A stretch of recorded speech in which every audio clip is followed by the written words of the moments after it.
Bonjour à tous. Aujourd'hui, le thème va être exhortation à suivre Jésus-Christ, le bon berger. Oui, je vous exhorte aujourd'hui pour vous encourager à continuer à suivre le Seigneur, Jésus, car nous avons beaucoup de persécutions en ce moment. Il y a beaucoup d'églises qui se ferment, comme en Algérie, par exemple, et on en retrouve aussi en France, qui bientôt va être au Canada. Hein, quand on voit la France déjà atteint, on sait que nous, notre temps est compté. Alors, c'est cette exhortation, cet encouragement que je veux vous donner à tous, de persévérer jusqu'à la fin. Souvent, vous m'entendez dire, suivez Jésus-Christ, seulement lui seul a la vérité et lui seul est notre Dieu sauveur. Est-ce que cela veut dire de nous isoler ou de ne pas rencontrer d'autres personnes qui font aussi confiance en notre bon berger? La réponse est non. Jésus est le chemin et sur ce chemin, il y a des brebis et des loups. Les deux marchent ensemble et cela est voulu de Dieu. Alors les brebis entendent la voix du Seigneur et suivent Christ, tandis que les loups ne l'entendent pas et ils suivent leur propre voie, qui est pour leur propre intérêt. Les brebis marchent pour la gloire de Dieu et élèvent le nom de Jésus, le nom au-dessus de tout nom et en tout lieu, tandis que les loups élèvent leur propre nom de tout nom. Les brebis ne suivent pas les loups, car ils ne les reconnaissent pas. Ils ne reconnaissent pas la voix de Jésus, car elle est étrangère. Alors Jésus nous a envoyés parmi les loups. Mais pourquoi nous a-t-il envoyés parmi les loups? Parce que notre semence que Jésus a mis en nous est pour la répandre autour de nous. Et nous ne savons pas qui le Seigneur va faire croître par sa parole. C'est pour cela qu'il nous a dit, allez et faites des disciples. Dans Matthieu 28, 19. Telle est notre mission sur terre. Il nous a dit d'aller, ce qui veut dire, ça ne veut pas dire de rester chez nous et rien faire. Aller est un commandement, aller est une action d'aller vers les autres. Sur le chemin préparé d'avance pour que nous avancions parmi les loups et brillons par la lumière de Christ en nous. Et à la fin, le Seigneur séparera les boucs des brebis. Il va mettre les brebis à sa droite et les boucs à sa gauche. Marchons dans la victoire, car Jésus marche avec nous. On n'est pas seul dans cette marche. Il est merveilleux de voir que nous ne sommes pas seuls au milieu des loups, car nous avons des frères, des sœurs qui marchent sur le même chemin, de révélation en révélation, de victoire en victoire, dans le nom de Jésus. Un jour, un pasteur me dit, c'est clair, je suis connu dans le monde évangélique et je peux faire en sorte que personne ne te suive. Autrement dit, me bloquer dans l'appel que Dieu m'a donné. Ne vous laissez pas tromper par personne. Si le Seigneur vous a appelé, c'est parce qu'il y a une mission qu'il veut que vous fassiez pour lui. Alors, faites-le. Et ce que je lui ai répondu à ce moment-là, je lui ai répondu, je ne veux pas que les personnes me suivent, moi. Je veux que les personnes suivent Jésus-Christ. C'est le seul qui a la vérité. Moi, je connais juste en partie. Je veux pas que le monde me suive. De toute façon, je suis imparfaite déjà en partant. Fait que ne me suivez pas. Mais suivez Jésus, qui lui est le seul parfait et qui possède la vérité. Suivez-lui. Et j'ai pris un texte que j'ai vu dans un petit livre qui s'appelle Un moment avec Jésus, qui le moment Comment le suivre, le 6 octobre de cette année. C'est écrit, je vais vous le lire, sois prêt ou prête à me suivre quel que soit l'endroit où je te conduis. Suis-moi de tout ton cœur, avec enthousiasme, même si tu ne sais pas ce qui t'attend. Moi, je le sais, et cela suffit. Certaines de mes plus riches bénédictions se trouvent juste après le virage. Bien que cachées, elles n'en sont point réelles. Pour en bénéficier, tu dois marcher par la foi et non par la vue. Pas marcher les yeux fermés afin de ne pas voir ce qui est autour de toi, mais soumettre le monde visible au berger invisible de ton âme. Parfois, je te conduis sur une autre montagne avec ma main en guise de seul soutien. Plus tu grimpes, plus ta vue devient spectaculaire. Et plus tu prends de la hauteur par rapport au monde et à tous ses problèmes, cette ascension te libère et te permet ainsi d'expérimenter sans obstacle la joyeuse réalité de ma présence. Abandonne-toi complètement dans ces instants glorieux, inondés de lumière éclatante. Je te reconduis ensuite en bas de la montagne où tu rejoins le reste de ta communauté. Que ma lumière continue de briller en toi lorsque tu es de retour parmi les autres. Il veut que notre lumière brille. Et il y a des versets correspondants à ce qui est écrit, que je vous donne, vous pouvez les prendre en note. 2 Corinthiens 5, 7, Psaume 96, 6, 36, 9, 10 et Jean 8, 12, que vous pouvez vérifier. Il y a un autre texte que je vais vous lire aussi, parce que c'est le pasteur Joseph-André Bénet, qui est à Renage, Rhône-Alpes, dans les régions de la France, nous donne un exemple de cela, que je vais vous lire. Dieu et nous, c'est son terme. Dieu est un Dieu passionné. Il déteste l'indifférence. Cependant, il aime certaines choses qui se trouvent en nous et en déteste d'autres. Si nous lui appartenons, il mettra au fond de notre cœur de la passion pour les choses qui lui tiennent à cœur, telles que du zèle pour propager sa parole dans le monde. Nous ne pourrons plus nous contenir. Nous serons par instinct amenés à prononcer les paroles qu'il aura mises en nous ou agir de façon à apporter un changement autour de nous. Comment pourrions-nous rester silencieux alors qu'en nous brûle le désir de partager avec les autres? Ce qui compte le plus dans notre vie. Témoigner ce que Dieu a fait dans notre vie. Jésus a dit dans Matthieu 12, 34 que c'est de l'abondance du cœur que la bouche parle. Les goûts de l'humanité sont révélés à l'usage du langage. Il est difficile de se taire sur les choses de la vie qu'on affectionne, autant que celles qu'on n'aime pas. Anne, la prophétesse qui a pour son Seigneur un amour si puissant qu'elle passe dans le temple ses jours et ses nuits en prière. Mais de qui parle-t-elle?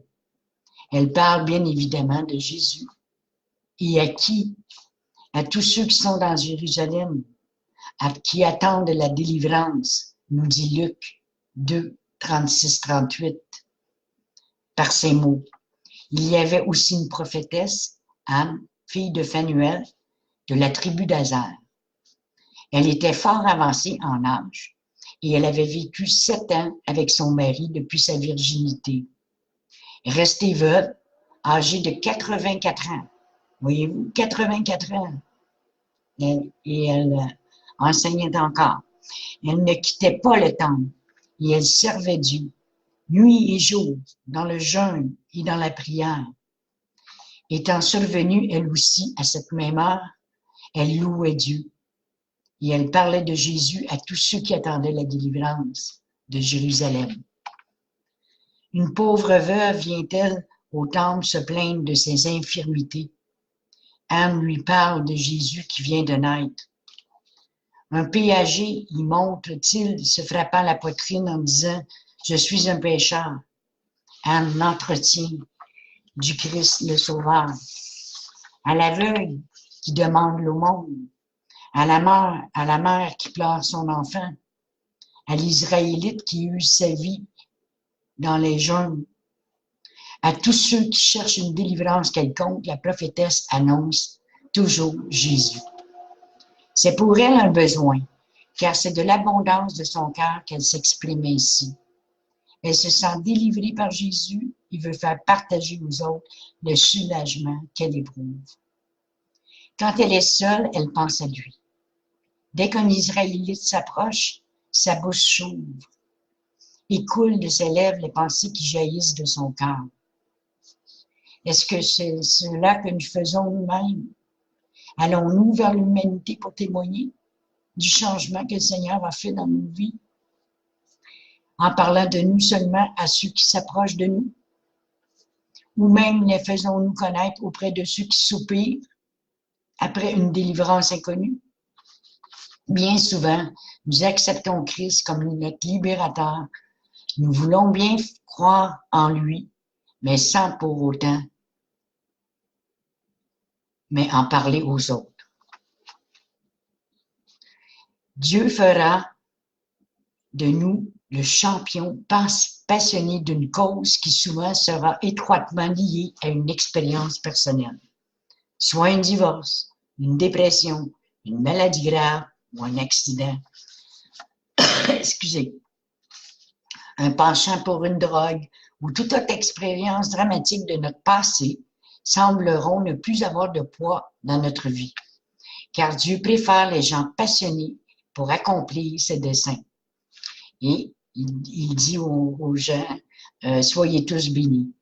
Présentement, Joseph-André Béni est à l'hôpital sous hospitalisation depuis 2 mois et nous prions pour lui, pour sa guérison. Alors, oui, le Seigneur touche chacun de nos cœurs et c'est ce témoignage-là que Dieu veut que nous fassions autour de nous. Ce qu'il a fait pour nous, le dire aux autres pour que les autres puissent en bénéficier.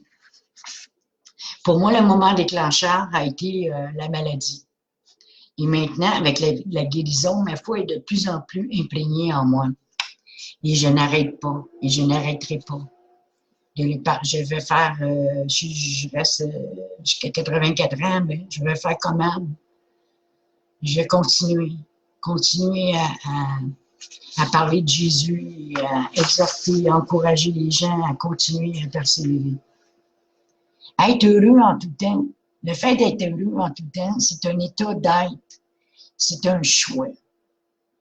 Ce n'est pas les circonstances de la vie, ou bonnes ou mauvaises, qui influencent le fait d'être heureux ou pas.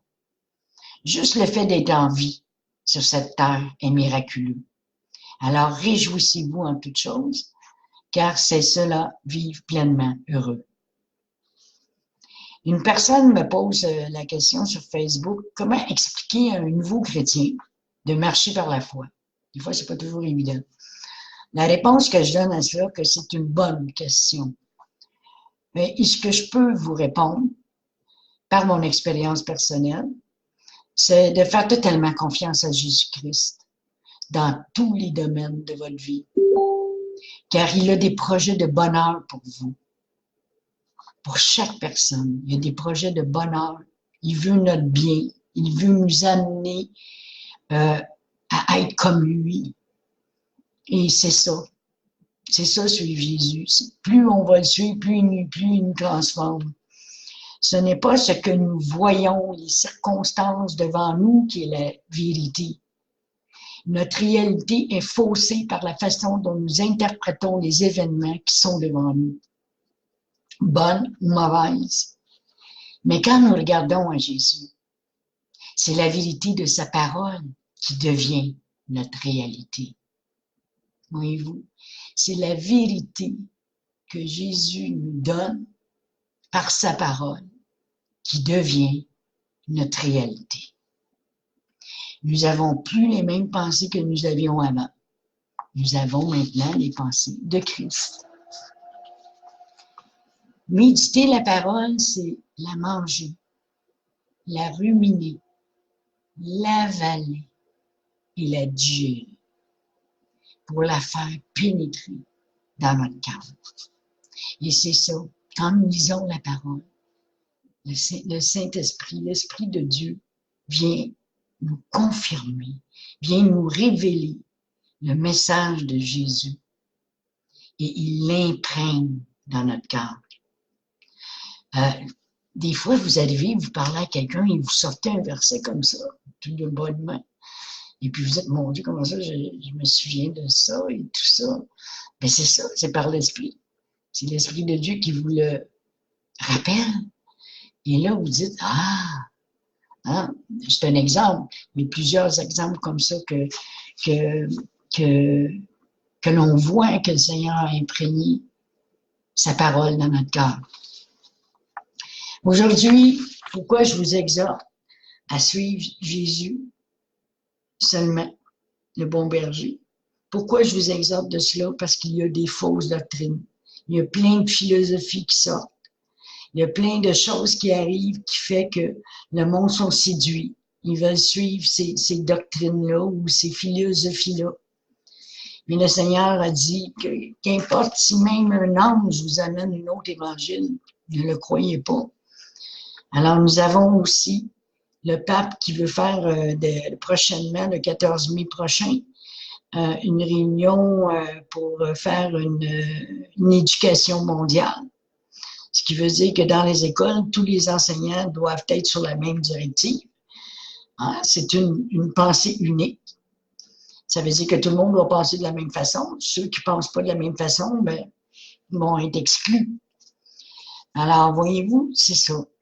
La pensée unique qui un système religieux pour tous, pour le nouvel ordre mondial qui prépare l'arrivée de l'Antéchrist. Alors, vous suivez l'homme pour son amour humaniste ou vous suivez Dieu avec son amour divin.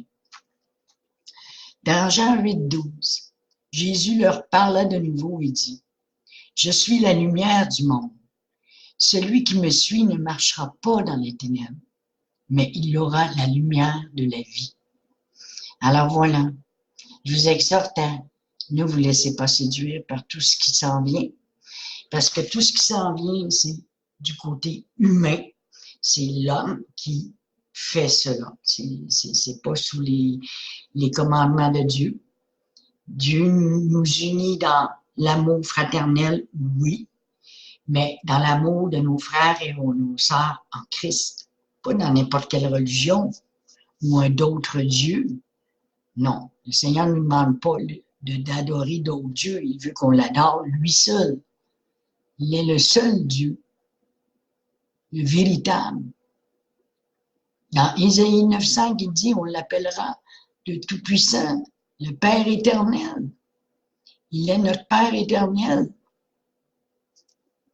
Voilà, c'est cette exhortation que je vous apporte de suivre Jésus-Christ, lui seul. Et regroupez-vous ensemble, tous ceux qui marchent sur le même chemin.